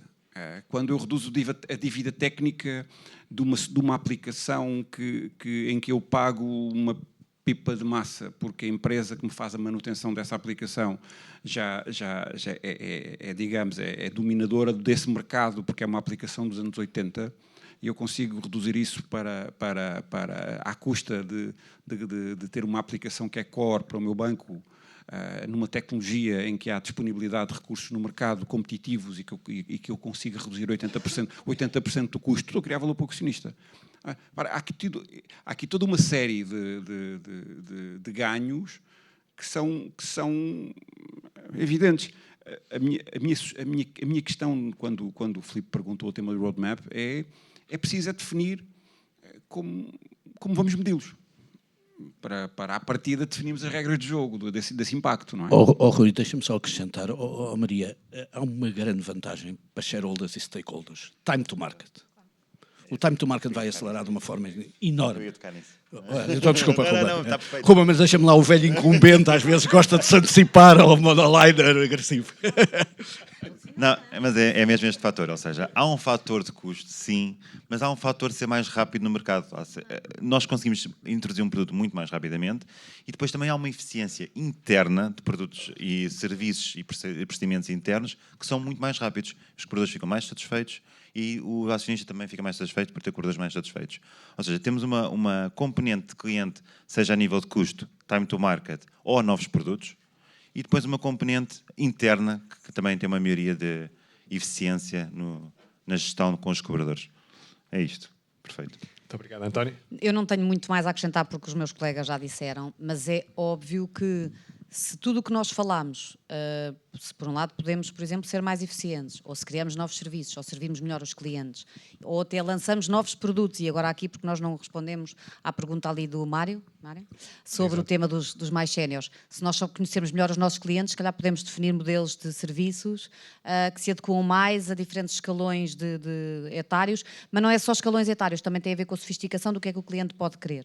E não nos esqueçamos também que hoje em dia o grande desafio da banca não é apenas servir uma classe que em Portugal de facto está mais envelhecida, mas é continuar a atrair os jovens, porque os jovens é que têm que continuar a acreditar na banca, e eu aqui, não sendo da banca, mas naturalmente tendo muitos clientes na banca, era impossível não defender que a banca tem um papel incontornável. Mas se de facto nós conseguirmos ser mais eficientes, esta nova tecnologia permitir criar novos negócios, novos serviços e servir melhor aos clientes, não há como o acionista não ficar satisfeito, porque no final do dia o que o acionista quer é ver o seu investimento melhorado. Portanto... Muito obrigado por terem aceito o convite para estarem aqui hoje. Obrigado também a todos os presentes e também aos nossos telespectadores. Os nossos eventos funcionam numa lógica de comunidade, ou seja, nós gostamos que as pessoas estejam cá, esperamos que tenham gostado, esperamos que participem mais vezes. Nós vamos convidando regularmente para os próximos painéis e mais uma vez, convido-os também a acompanhar a atualidade em www.jornaleconómico.pt e a não perder o Special Report que sai esta sexta-feira com o nosso jornal. Muito obrigado a todos. E eu aproveito para fazer um rap para continuarmos todos a apoiar os mídia, porque precisamos muito dos mídia. Muito obrigado.